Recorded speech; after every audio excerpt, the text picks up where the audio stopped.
Welcome back, you filthy exiles. So, more information about 3.16. If you log on to the forum, I'll put a link in the description, wherever that is.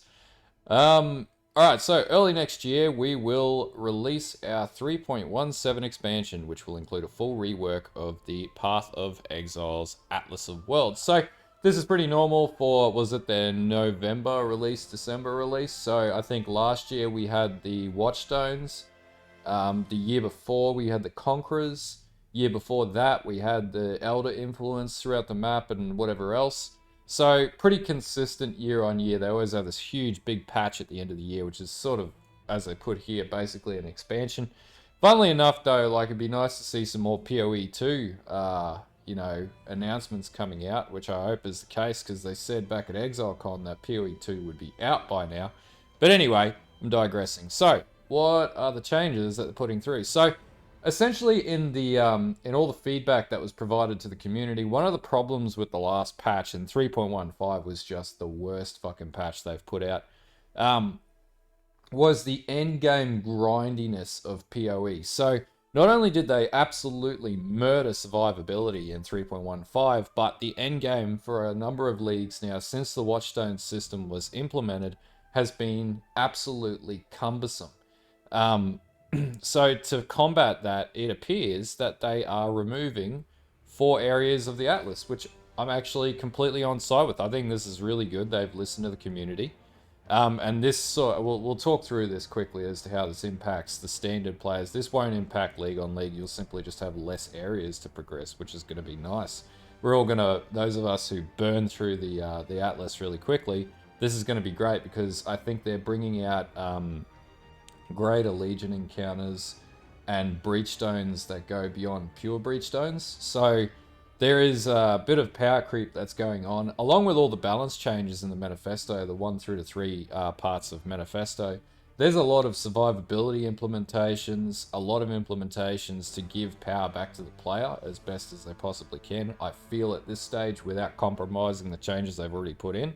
And hopefully, you know, that was 30% of the player base comes back in the next league, which they probably will, because quite frankly, there's not much out there that even gets close to Path of Exile. So anyway, they're removing Turns End, Lex Proxima, Lexajoris, and Uvastia. Doesn't really mean too much.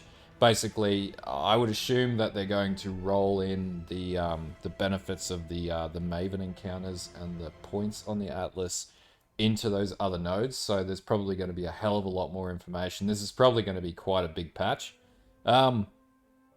Any quest watchstones that have come from the above regions will be deleted. That's not bad. They've taken up a lot. They've cluttered the screen a fair bit and standard cache for a while, so that's nothing wrong with that. And this is mainly talking to how this will impact standard league. This isn't really going to impact your league on league. So sextants. Honestly, if you lose your sextant mods on your existing Atlas and standard, like, you gotta, yeah, that's not really something worth complaining about. If that's your gripe with the game, then, you know, you need to set your targets a little bit sort of higher than that. As it is not very clear from the item to determine where your watchstone originally came from, your safest bet is to make sure that you've used also. Honestly, this is a nothing point. Like, they're going to make the change. You know, if people are going to scream about that, it's like, come on. So basically they're saying here, any magic or unique region-specific watchstones, so the ones that drop off Cyrus, for example, or the ones that drop off the Maven boss encounters, or 10 boss encounters, or anything else in between. Turns End's going to convert to Hewick Hamlet, Lex Proxima is going to convert to Glenn Khan, Lexajoris is going to convert to Valdo's Rest, and Uvastia is going to convert to Lear Arthane. I got no issues with this. I really like this.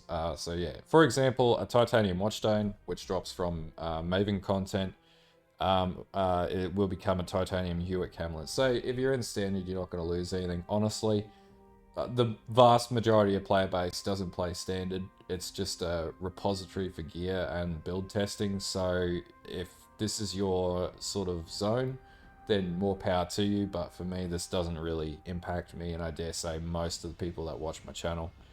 or most of the community as an overall. Due to the nature how these save in the back end, and again, we don't need to know that. They're just going to come in remove only stashes for anything that's getting converted up here. Map completion statuses, so no real change to map completion statuses. It's going to be the same. You do a lot higher end map in standard, and bang, you can get access to everything. That's all this is speaking to. And your Maven Witness progress will get reset in standard. But again, if you're going to get upset over that, for the fact that you're not going to have to grind as far into the end game, then, you know, not really something to lose sleep about. Anyway, as an overall, I actually really like these changes. I've liked the manifesto changes. I know people have shot back and said they don't like the way that Scourge is traveling with the, you know, the nerfing to Orobots and things like that. I say to them, I don't really care. You know, we all have our play styles. I play solo. I don't play in parties. So it doesn't really impact me at all. I'm sure that this will upset people because it drops the ability to get loot from some of the changes and better gearing, and dominate markets. But, you know, if that's, you know, that's your goal for the game, then that's your prerogative. You know, for me, it's completion and then challenge content and playing different builds. In fact, building into build diversity and testing builds makes it a lot more fun. This actually really prioritizes the fact that getting to endgame is not going to be as grindy moving forwards. And that's a really good thing. So I really enjoy farming Cyrus. And if there's a clear path to Cyrus, then, you know, that means we get access to things a lot quicker and we don't really have to think about what we're targeting as much. And hopefully there'll be a lot more sort of lucrative opportunities to farm a lot more items from fewer zones of the map, so it's a little less strategic. Like, I appreciate the 8 zones and how some people play the game very differently to others, but for me, it's just not very, you know, it's not fun to have to rotate the map in so many different ways. But, you know, that's my mindset on it.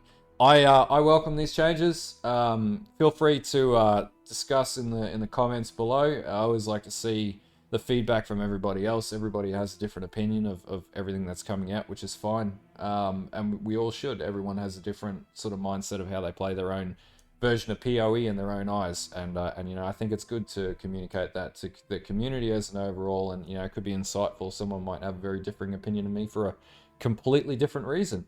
Anyway, if you like the video, like and sub. And until next time, bye.